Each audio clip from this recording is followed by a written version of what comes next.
महर्षि, माया क्या है? माया अविद्या है, भ्रांति है। तुम्हें यह जानना है कि भ्रांति किसको है। भ्रांत होने के लिए किसी का होना आवश्यक है। भ्रांति अज्ञान है।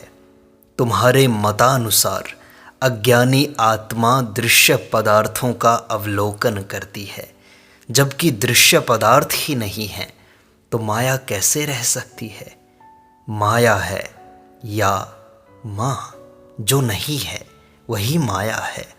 जो शेष रहता है वही आत्मा है। यदि तुम कहो कि तुम दृश्य पदार्थों को देखते हो, अथवा तुम कहो कि तुम वास्तविक ऐक्य को नहीं जानते, तब क्या दो आत्माएं हैं? एक जानने वाली, दूसरी जिसको जाना जाता है। स्वयं में दो आत्माएं होना कोई भी स्वीकार नहीं करेगा। जागृत होकर व्यक्ति कहता है कि वह स्वयं ही गहन निद्रा में था, पर बोध नहीं था। वह यह नहीं कहता कि सुषुप्त व्यक्ति अब के जागृत व्यक्ति से भिन्न है। आत्मा केवल एक ही है। वह आत्मा सदैव जागरूक है, अपरिवर्तित है। आत्मा के अतिरिक्त कुछ भी नहीं है। तो महर्षि, सत्य क्या है? सत्यता का सदैव सत्य होना आवश्यक है। यह नाम तथा रूप के साथ नहीं है। जो इनका मूल है वही सत्य है, सत्यता है। यही सीमाओं का आधार है एवं स्वयं निस्सीम है। सत्य बंधन रहित है। सत्य स्वयं सद है एवं असद वस्तुओं का मूल है। सत्यता वह है जिसकी सत्ता है। सत्य यथावत है। यह वाणी से परे है, अनिर्वचनीय है। इसका अस्तित्व, अनस्तित्व आदि के रूप में वर्णन करना संभव नहीं है। महर्षि, महत क्या है? आत्मा से प्रक्षिप्त प्रकाश ही महत है।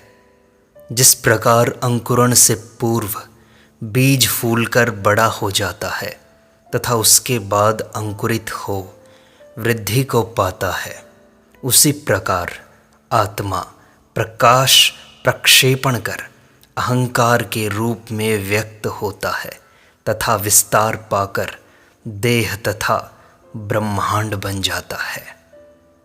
तो क्या यह समष्टि बुद्धि है? हाँ, अहंकार तथा सृष्टि की उत्पत्ति से पूर्व यह ऐसा ही है। सर्व इसी में व्याप्त है।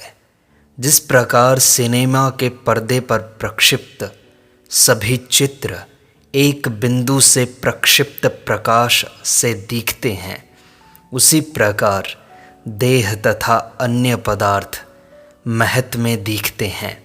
इस प्रकार यह समष्टि बुद्धि ही है। देह तथा अन्य समस्त वस्तुएं मस्तिष्क में विद्यमान हैं। प्रकाश मस्तिष्क पर प्रक्षिप्त होता है। मस्तिष्क में जो संस्कार हैं वे देह तथा जगत के रूप में व्यक्त होते हैं।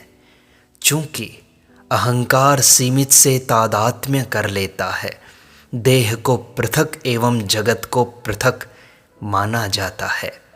एक बंद कमरे में शैया पर लेटे बंद नेत्रों से तुम स्वप्न में लंदन देखते हो, वहाँ की भीड़ देखते हो तथा अपने को उनके बीच में देखते हो। स्वप्न में एक विशिष्ट देह स्वयं को मान लेते हो। लंदन तथा ये सब तुम्हारे कमरे तथा तुम्हारे मस्तिष्क में नहीं समा सकते, किंतु यह सब विस्तृत स्थान तथा यह सारा समय तुम्हें अनुभव होता है। ये निश्चित ही मस्तिष्क द्वारा प्रक्षिप्त हुए होंगे। यद्यपि जगत इतना विशाल है तथापि मस्तिष्क इतना छोटा, फिर भी क्या यह कम आश्चर्य है कि इतनी विशाल सृष्टि मस्तिष्क जैसे छोटे से दायरे में समा जाए?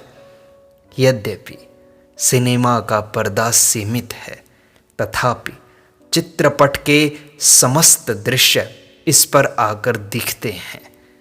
तुम यह आश्चर्य नहीं करते कि घटनाओं का इतना बड़ा विस्तार इतने छोटे पर्दे पर कैसे व्यक्त हो सकता है। मस्तिष्क तथा दृश्यों के साथ भी ऐसा ही तो है। तो क्या महर्षि महत्तत्व साक्षात्कार जैसा नहीं है? महत्तत्व अहंकार के पहले है, इसे ईश्वर कह सकते हैं, एवं अहंकार जीव है, ईश्वर को परब्रह्म भी कह सकते हैं। इसमें कोई भेद नहीं है। चेतना जो ईश्वर को भी व्याप्त किए हुए है वह पूर्ण है, परम है।